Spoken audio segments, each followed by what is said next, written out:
नमस्कार, आपका स्वागत है।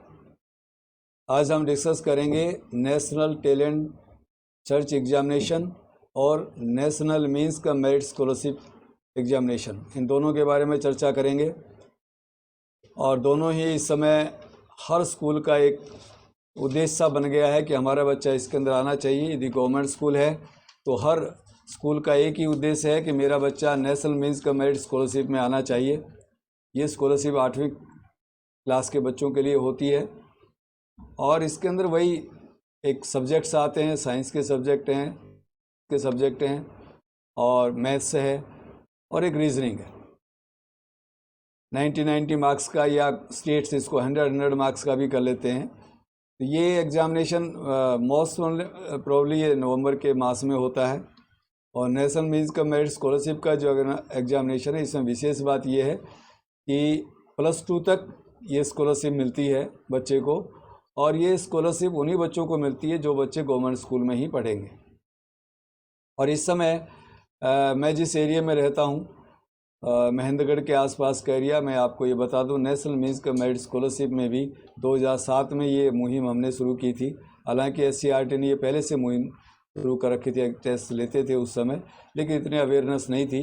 लेकिन 2008 से जब ये शुरू किया तो इस समय पोजीशन ये है कि नेशनल मींस का मेरिट स्कॉलरशिप में साउथ हरियाणा बहुत टॉप पे रहता है, क्योंकि बच्चों में, टीचर्स में बड़ी अवेयरनेस है। अब मैं बात करना चाहूँगा जो बहुत इम्पोर्टेंट है, नेशनल टैलेंट सर्च एग्जामिनेशन।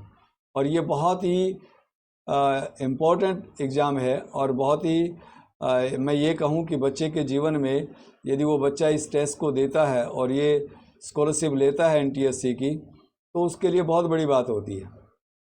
ये स्कॉलरशिप NCERT कराती है, 2 फेज़ में ये होती है। पहले फेज़ में स्टेट्स कराते हैं जिसको SCERTs बोलते हैं, और दूसरे फेज़ में जब फर्स्ट फेज़ क्लियर हो जाता है तो सेकंड फेज़ जो होता है वो NCERT कराती है। इस समय सबसे बड़ी बात यह कि जब तक बच्चा पढ़ता है तब तक ये स्कॉलरशिप मिलती है। यानी कहने का मतलब 1250 रुपये पर मंथ से शुरू होकर के ग्रेजुएशन में 2000 रुपये, और उसके बाद UGC के नियम के अनुसार चाहे वो PhD तक बच्चा करता है तो भी ये स्कॉलरशिप मिलती है। ये गवर्नमेंट और नॉन गवर्नमेंट दोनों ही प्रकार के बच्चे इसके अंदर अपीयर होते हैं। लगभग 10 लाख बच्चा इसके अंदर अपीयर होता है। और मैं आपको ये बताऊँ कि कुछ समय पहले तक कुछ बहुत से ऐसे एरिया थे जहाँ पर इस एग्ज़ाम को, इस स्कीम के बारे में जानते नहीं थे, और मैं भी एक इसी एरिया में रहता था। हालांकि यहाँ पर साउथ हरियाणा में मेडिकल, IIT, IAS, इसमें बहुत बच्चे जाने लगे। लेकिन 2008 से पहले नेशनल टैलेंट सर्च एग्जामिनेशन का एक भी बच्चा नहीं था, यानी एक ही बच्चा स्कॉलरशिप नहीं ले रहा था। 2008 में ये मुहिम हमने अपने कुछ साथियों के साथ शुरू की, और उन साथियों ने भी पूरा मेहनत किया, पूरी ट्रेनिंग ली, और जब बच्चों के साथ लगे तो जहां 2007-8 में 0 बच्चा था, 2008 में 2 बच्चा हुआ। और आज मैं ये कहूँ कि साउथ हरियाणा में NTSC स्कॉलर, यानी फर्स्ट फेज़, उसके बाद सेकंड फेज़, और जो स्कॉलरशिप ले रहे हैं ये रूरल एरिया है, और पूरे इंडिया में ये नंबर 1 पर है। तो है ना गजब की बात कि जब अवेयरनेस शुरू होती है तो किस प्रकार से होता है। तो आइए मैं डिस्कस करना चाहता हूँ कि हमने किस प्रकार से अपने साथियों के साथ मिलकर इस अवेयरनेस को आगे बढ़ाया, और ये एग्जामिनेशन क्या है। इस एग्जामिनेशन में कुछ लोग सोचते हैं बड़ा टफ एग्जामिनेशन, बिल्कुल भी नहीं। मैं एक बात बताऊं, एक बार हमने एक एक्सपेरिमेंट किया कि एक साथी का स्कूल था, उसके अंदर हमने 2 सेक्शन बनाए। एक सेक्शन टॉप बच्चों का, एक सेक्शन उससे कम बच्चों का, यानी मार्क्स के आधार पर इस प्रकार का छांटा उनको। लेकिन जब रिजल्ट आया तो 12 बच्चे फर्स्ट फेज़ में उस सेक्शन से हुए, पहले सेक्शन से, और दूसरे सेक्शन से भी 12 बच्चे। मतलब कमाल की बात है। यानी इसका मतलब ये है कि सामान्य बच्चा को जिसको समझते हैं वो भी कर सकता है। बस इसमें क्या चाहिए, नंबर 1 माइंडसेट चाहिए।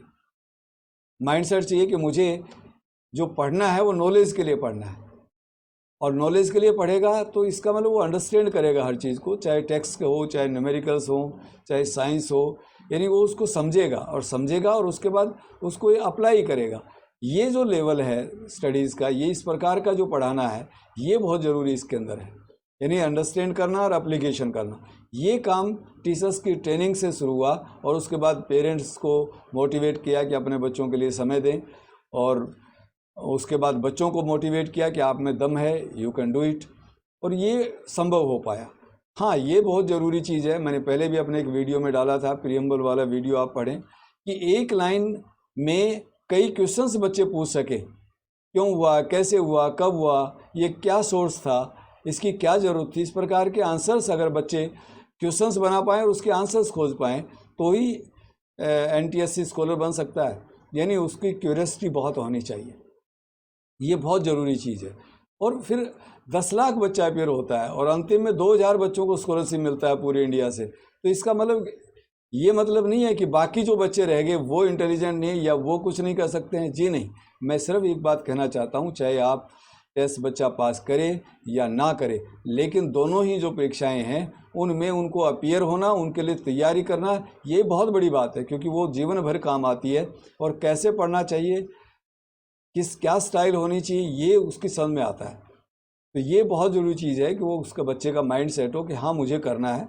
उसको पढ़ने का एक तरीका है कि हर चीज़ को लिख करके देखेगा, हर चीज़ को अंडरस्टैंड करेगा, अप्लाई करेगा। उसको लिख कर देखना बहुत ज़रूरी है, ये एक बहुत प्रैक्टिस चाहिए।